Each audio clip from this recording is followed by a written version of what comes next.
Welcome to episode 1 of this course. This one is going to be part 1 of 3 of the exposure triangle. Now, first of all, you might be saying, what on earth is the exposure triangle? I've never heard of it. I'm going to be explaining that in detail to you. Okay, first of all, as you can see this photo right here, the exposure triangle is technically, well, literally a triangle which is connecting 3 main points, 3 main things. We have the shutter speed, the ISO, and the aperture. These are the 3 fundamental aspects to look at when you're taking photos. This is basically the first step into manual mode on your camera or whatever device you're using. Okay, so this episode is going to be split up into 2 parts basically. What is exposure? Exposure is basically the brightness of your photo in photography. That's basically what it is. Exposure, how much light is getting into your camera, that kind of stuff. So when we talk about shutter speed, ISO, what does that mean? Now these 2 things are mostly correlated, and even when we're using pro mode in our phones, like especially Android phones, they usually have a professional mode or manual mode. We have these 2 things. We really can't control aperture. I'll get into that later on. That's not today's topic. So what is shutter speed? First of all, let's start with that. When we think about shutter speed, we have 2 words: shutter, speed, right? I know it sounds confusing and all, but just listen to me. It sounds weird, but look, shutter. What is the shutter? The shutter is the thing that click in your camera. So if you have a DSLR, in front of the sensor there's something called a shutter. Okay, this is not like the mirror that is in DSLR. It is actually this little window kind of thing that goes. All right. What is the function of a shutter? Well, if you remember film cameras or you studied them in science class, most of us did. I don't know, maybe you didn't. Again, I don't know.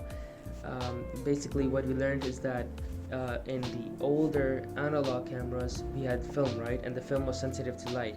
So every time we were taking the photo, we were making sure that we load the reel in the dark or something, and then we would just click it, and then it would kind of open and close, let that light in for a brief moment, and then that's it, right?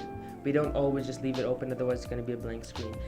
That's technically the same thing with shutter. So basically, just open and closes, lets light in for a brief moment, and freezes time.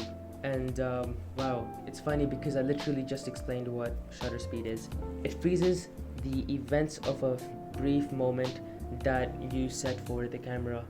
Okay, does that sound confusing? I know. Yes, I know. Let's think about it in a different way. I'm going to explain it in such an easy way you're going to think you're in kindergarten, except you're having fun.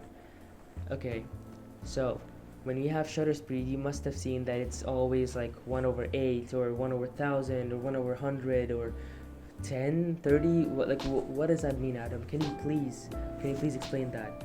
First of all, this is shutter speed. Now listen, I explained what shutter is, but what is speed? You already know speed is distance over time. You already know it is measured in kilometers per hour and meters per second, stuff like that, right?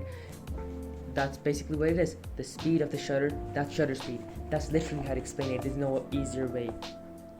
But you don't need to understand that in-depth part. Just understand this.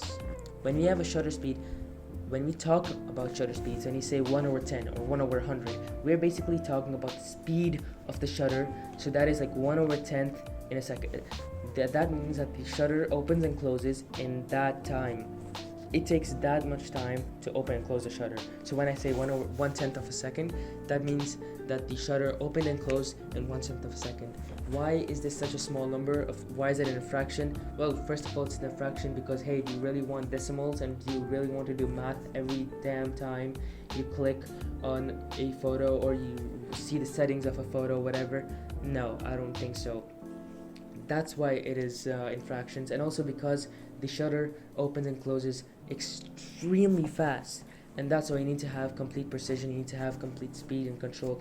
So basically the shutter opens really quickly, and that's why there's very little time for the light to go inside the sensor, and that's why you basically have to make sure that the shutter speed is fast. That's why the shutter speed is just fast in general, but there's also something called slower shutter speeds.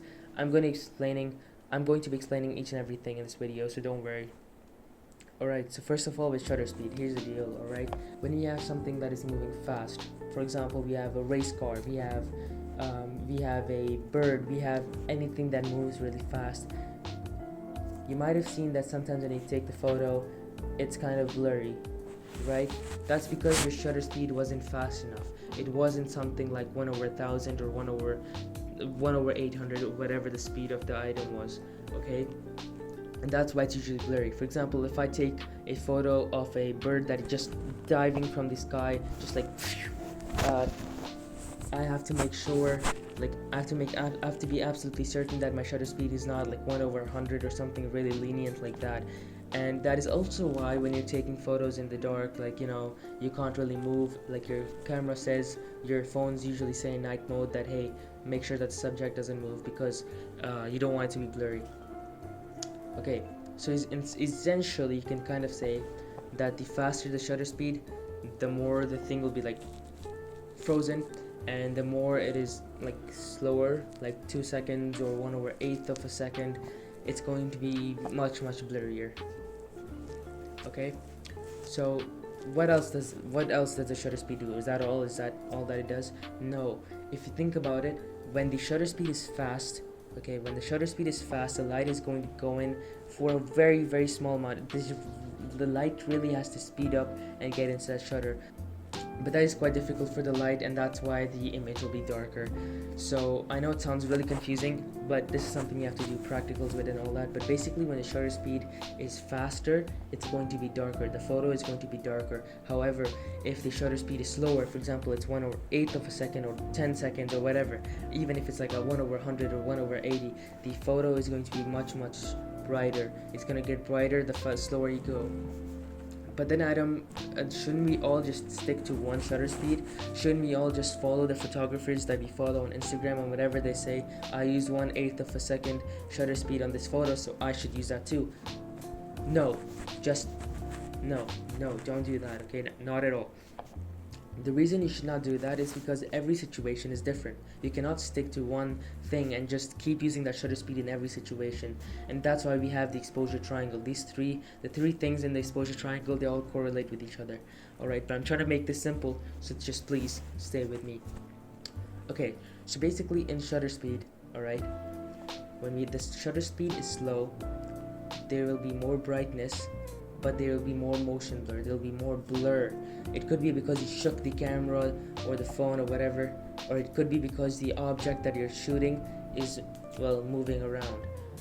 That's why you use faster shutter speeds, but when you use a faster shutter speed, the photo gets darker. So every time you're taking a photo, you have to analyze the situation and make sure that you take pure advantage of the shutter speed, and find the sweet spot.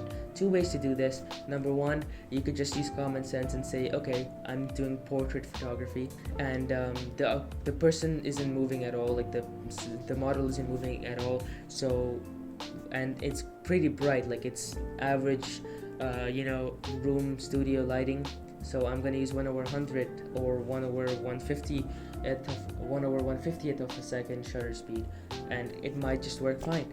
And then you can say that, okay, if I'm taking a picture of let's say a car with my camera on a tripod at night, and the car isn't moving, it's parked, right? I could use 10-second shutter speed, it doesn't matter, because I need light in my photo. So it really depends on what you're aiming for. What do you want? Do you want the shutters? Do you want the light aspect here? What's the problem? Why are you changing your shutter speed? That why is going to help you a lot. This is just a personal tip. For example, when I'm taking photos, when I'm taking portrait photos, I make absolutely sure that my shutter speed is not slower than 100th of a second, because a lot of times I have to take photos at night. I have to take photos in studio conditions where my aperture, sorry, I'm getting confusing, I know, but when my other things in the exposure triangle, when they aren't bright enough, they aren't helping, so I have to make sure that the shutter speed is at least 1 over 100. I have to use external flash or extra lighting to make sure that the photo is perfect, because I know for a fact that the model is not going to be moving that much, right? And that's why, but I know that I'll be shaking, and I know it's dark, so that's why I know that I can't go, like the slowest I'll go is 1/80th of a second, otherwise the model is going to be blurred, or the whole photo is going to be blurred because of, well, just camera shake. So essentially you have to think about it. For example, 1 over 100, now as I just talked about, you get portrait photos, you get average. Landscape photos, 1/100 is the minimum. Of course, you can go faster. No one's stopping you from going faster, even in any situation. Of course, go as fast as you can for portrait photography, and then you can tell the models like move around and stuff, and just freeze time. Okay, so when you're going at a faster shutter speed, you have to be sure that the other things in the exposure triangle are bright enough to help us achieve this. But you don't always have to keep the shutter speed so fast.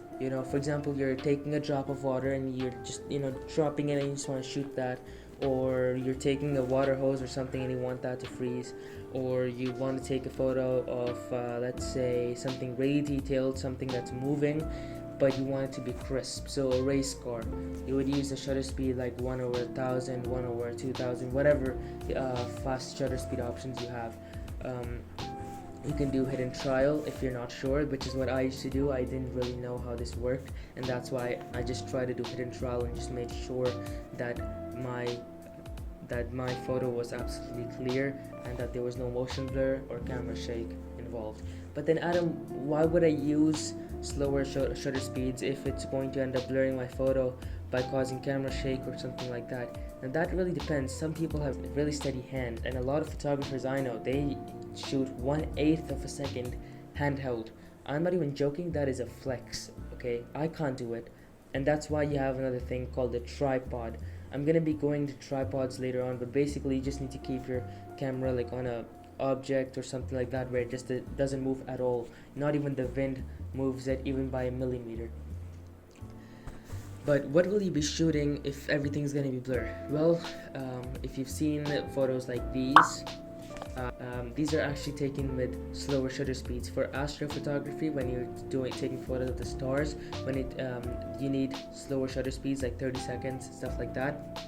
When you're taking photos of an ocean and you want the water to be beautifully clear and you want it to be really soft and stuff like that, you really need a slower shutter speed. If you want light paintings are like these, like those weird lines and stuff, like you've probably seen them on TikTok or Instagram or something, where there's like this guy who walks with a light or something around the subject or whatever, and then there's like this cool, like as if someone painted with a light, literally. You need slower shutter speeds. This could be like 2 seconds, 10 seconds, 30 seconds. Most cameras shoot up to 30 seconds, like mine as well. And in that case, that's basically when you have to use a slow shutter speed, and you have to make sure that the camera is still, because you want the blur. So again, it depends. So that is it for shutter speed. Thank you very much for watching this. I hope this helped you. I hope this cleared some concepts. Go ahead and like the button, comment, and if you're new, subscribe. There's also a playlist available in my channel, which will allow you to watch the whole course A to Z as I'm uploading new episodes, so everything's in order for you. So I hope this video helped, and I hope to see you in the next one.